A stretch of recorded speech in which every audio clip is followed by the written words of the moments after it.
Fields like positive, cognitive, and clinical psychology have taught us more and more about our well-being and moods. We know the habits of the happiest people on the planet.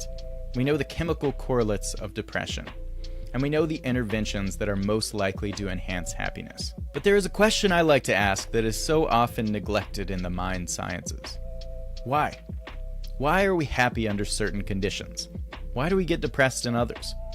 To answer these questions, we have to go way back in time to the world of our ancestors and examine it from an evolutionary standpoint. In my book, Become Who You Are, I propose an answer through what I call virtue self-signaling theory, which, though speculative as a complete theory, is based on sound empirical research and interdisciplinary data, drawing from clinical psychology, neuroscience, evolutionary psychology, and much more. Though my research, intuition, and experience have made me increasingly confident in the insights that follow, it is ultimately a theory that will take decades to completely validate. Research suggests that as many as a quarter of people alive today will experience depression at one point in their lives. According to the World Health Organization's Global Burden of Disease study, depression is the single most burdensome and disabling disease in the world.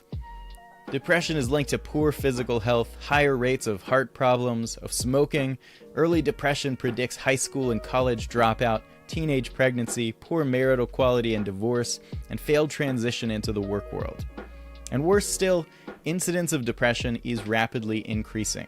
Every generation since 1900 has had a greater lifetime risk and an earlier age of onset for depression than the generation before it. The mental health epidemic is very real.